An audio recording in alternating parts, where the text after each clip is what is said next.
How's it going? Good. Look pretty good? Yeah, Summer doing all right for you? Yeah, it's been good. Now, when you're out, by the way, you know I came very close to being in the E Street Band. That was when we were thinking of letting go of Clarence. I believe saxophone was your... That's it exactly. That's it exactly. But when you're out, you know, driving around and stuff, you drive around like other folks, I guess. Do you ever find yourself like singing your own songs? You get something on the radio and you're singing along with your own stuff in the car? Well, I mean, are you doing comedy bits when you're driving in from Connecticut? Yes. I mean, that would seem to be the natural thing to do. You're driving in. Is it funny? Is it not funny? You'd think so, wouldn't you? No, I don't do that. But all right. You must be really excited. This has got to be a great time for you, I would think, huh? Yeah, it's pretty good. You know, it's a record. I think it's one of the best I ever made, and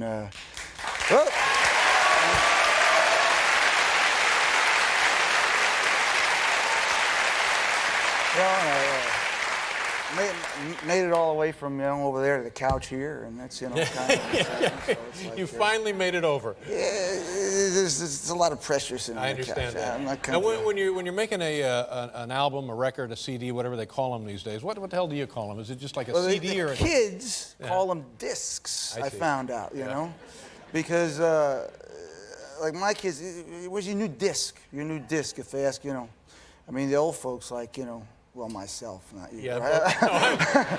I still call them albums, and we're like the last of the album makers or something. So. Now, how do you decide? Okay, I'm going to put together a collection of music that will go to a disc or an album. Is that an official? Do you have like an official beginning, or is it just a gradual, casual accumulation of material? Sometimes it's luck. You write a bunch of songs that go together. We made this record in about 7.5 weeks. That was really fast. Mm-hmm. But I've spent a year or two waiting for the right collection of songs, and that's not any fun. And how many? It's not fun, you say? No. But you're sitting around. First of all, I like to play, right. And I mean, that's really one of the things I enjoy doing the most. So you're sitting around waiting. The trick with a new song is to have a new song, you got to have a new idea. Sometimes you don't have them. So you're sitting around waiting. You want to go out and play, but you don't have new material. And it just, time marches on. I mean, I don't have any guys writing stuff for me. I don't know if it works like that on this show.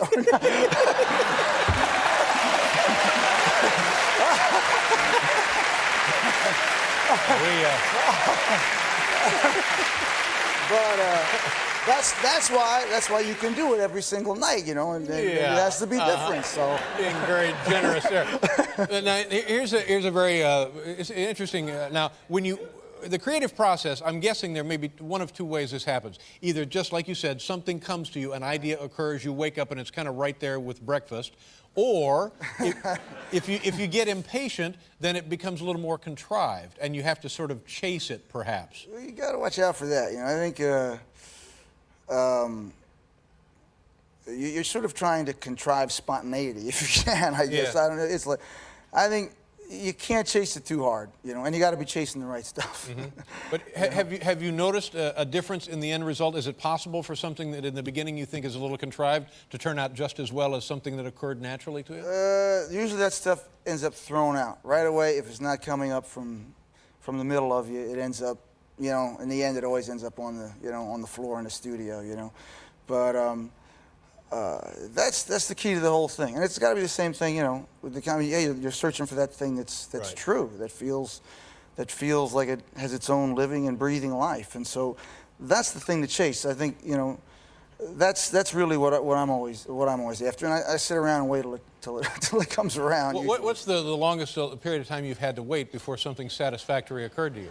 Are we talking about a matter of days, or can it go like weeks or months? Goes months.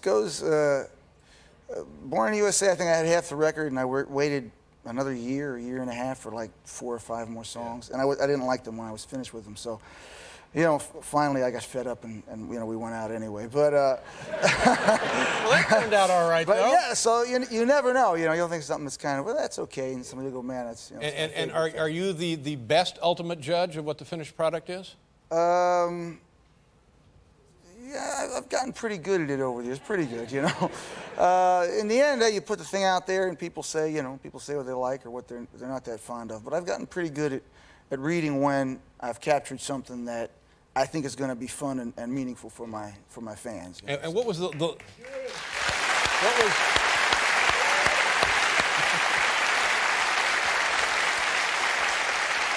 What was the length of time between this one and your previous album disc?